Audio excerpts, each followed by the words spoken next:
우리 주 예수 그리스도 안에서 사랑과 희락과 평강이 항상 함께 하시기를 축원합니다. 오늘은 동정녀 탄생에 관하여 말씀드리고자 합니다.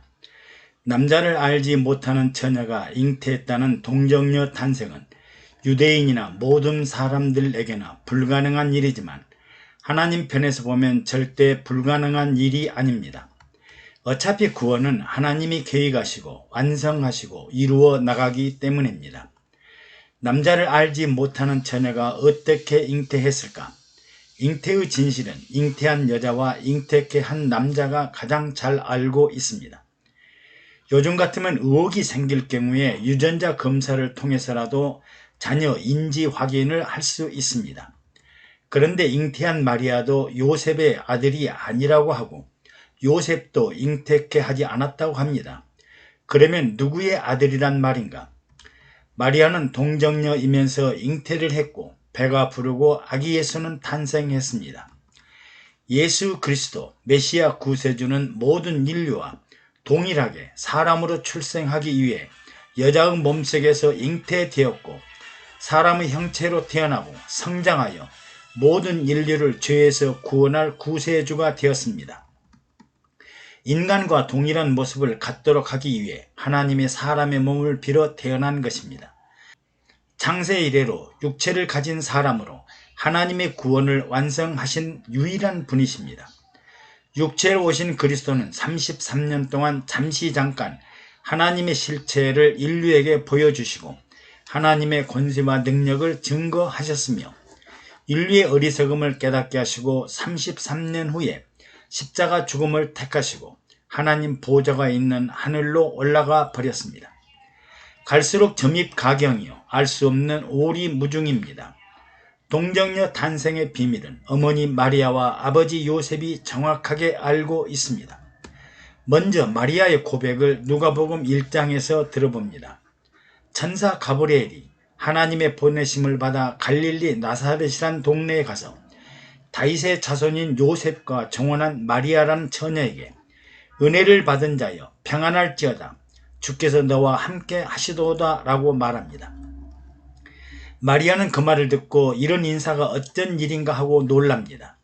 천사는 마리아여 무서워 말라 내가 하나님께 은혜를 얻었느니라 보라 내가 수태하여 아들을 낳으리니 그 이름을 예수라 하라. 저가 큰 자가 되고 지극히 높으신 이의 아들이라 일컬을 것이요 하나님께서 그 조상 다윗의 이의를 저에게 주시리니 영원히 야고보 집에 왕노릇 할 것이며 그 나라가 무궁하리라고 전해줍니다.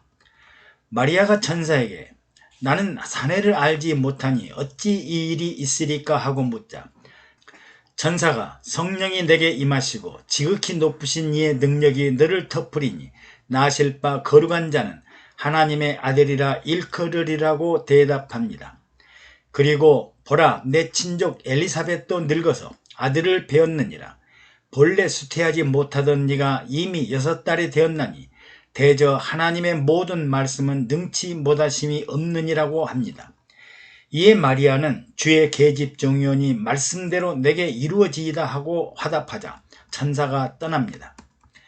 마리아가 일어나 사가랴 집에 가서 엘리사벳에게 문안하자 6개월 된 엘리사벳의 복중의 아이가 뛰놀기 시작하였습니다.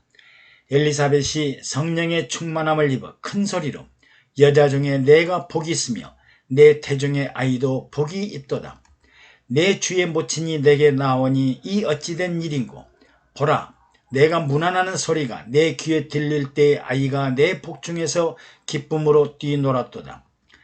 믿는 여자에게 복이 있도다. 주께서 그에게 하신 말씀이 반드시 이루리라고 외쳤습니다. 남자를 알지 못하는 처녀 마리아가 잉태를 하고 늙어서 수태할 능력이 없는 할머니 엘리사벳이 불가사의하게 임신을 합니다. 그러면 요셉은 어떨까요? 마태복음 1장 18절 이하에 예수 그리스도의 나심은 이러하니라. 그 모친 마리아가 요셉과 정혼하고 동거하기 전에 성령으로 잉태된 것이 나타났더니 그 남편 요셉은 의로운 사람이라 저를 드러내지 않냐고 가만히 끊고자 하여 이 일을 생각할 때 주의 사자가 현몽하여 가로되 다윗의 자손 요셉아 내 아내 마리아 데려오기를 무서워 말라. 저에게 잉태된 자는 성령으로 된 것이라. 아들을 낳으리니 이름을 예수라 하라. 이는 그가 자기 백성을 저희 죄에서 구원할 자이심이라 하시고, 이 모든 일이 된 것은 주께서 선지자로 하신 말씀을 이루려 하심이니, 보라, 처녀가 잉태하여 아들을 낳을 것이요 그 이름은 임마누엘이라 하리라 하셨으니, 이를 번적한즉 하나님이 우리와 함께 계시다 함이라. 요셉이 잠을 깨어 일어나서 주의 사자가 분부한 대로 행하여 그 아내를 데려왔으나 아들을 낳기까지 동침치 아니하더니 나음의 이름을 예수라 하니라고 증언합니다. 동정녀 탄생에 관한 마리아와 요셉의 증언입니다. 성경 속의 증언은 우리가 첨삭이나 가감이나 수정, 보완해서는 안 될 내용입니다. 2000년 전의 증언은 당시나 현재나 세상 끝날까지 온천하 만민에게 영원히 변동할 수 없는 증언이기 때문입니다. 여기서 우리가 유의해서 생각해야 할 일들은, 동정녀 탄생은 사람들은 생각할 수 없고 상상할 수 없는 일이지만 성령 하나님이 하신 하나님의 기적입니다. 요셉에게는 성령으로 잉태되었다고 하셨고, 마리아에게는 성령이 임하시고 하나님의 능력이 잉태케 하셨다고 합니다.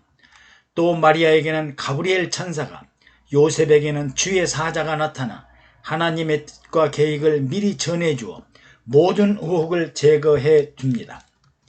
하나님은 가브리엘과 주의 사자를 통해 태어날 아이의 이름을 예수라 하라고 태어나기 전에 장명을 해 주었습니다. 그리고 마리아에게는 태어날 아이의 미래에 대해 엄청난 놀라운 약속을 하십니다. 저가 큰 자가 되고 지극히 높으신 이의 아들이 될 것이요 조상 다윗의 왕위를 주실 것이요 야곱 집에 영원히 왕노릇할 것이요 그의 나라가 무궁하리라고 약속합니다. 요셉에게는 태어날 예수는 자기 백성을 죄에서 구원할 자 구세주라고 전해줍니다. 다음은 하나님의 약속에 대해, 마리아에게는 대저 하나님의 모든 말씀은 능치 못하심이 없는 이라고 하셨고, 요셉에게는 선지자들에게 약속하신 일들을 이루려 하심이라고 전해 주었습니다. 하나님 나라의 대역사, 새로운 세계가 열리는 천지 개벽과 같은 기적이요 천지 창조와 같은 새로운 나라가 이루어지는 대변혁의 역사가 이루어질 것임을 약속한 것입니다. 그러나 유대인들은 전혀 믿을 수 없는 일들입니다. 왜 하나님은 거룩하고 성결한 사람이나 거룩한 예루살렘 성을 택하지 않고 갈릴리 사람들을 통해 기적이 일어났을까? 그것도 갈릴리 처녀에게 인류의 구세주 메시아가 탄생한단 말인가? 그리고 요셉은 다윗의 자손이라고 하지만 바리새인이나 제사장이나 서기관원이 아닌 현재 목수가 아닌가? 장세 이래로 지금까지 여자의 후손은 태어난 적이 없고 앞으로도 불가능한 일인데 남자를 알지 못하는 여자가 잉태를 하다니 있을 수 없다고 합니다. 메시아 구세주 왕으로 오신 분이 어떻게 종처럼 고난과 천대와 박대를 받고 가난한 자 병든 자들의 친구가 되고, 권위가 있는 제사장이나 왕이나 서기관들은 죽는 순간까지 그를 부인했을까? 귀신을 쫓아내고 병든 자들과 문둥병자들을 고쳤으나 그들은 어디 가고 십자가에 비참하게 죽는단 말인가? 그러나 예수 그리스도는 십자가에 죽고 다시 살아나셔서 승천하시고 하나님 보호자 우편에 앉아 계실 때야 그가 진정 하나님의 아들이요 구세주 메시아임을 인정하게 됩니다. 감사합니다. 본 유튜브는 많은 분들이 계속해서 반복적으로 보고 듣고 계십니다. 주위 분들에게도 많이 전파해 주십시오.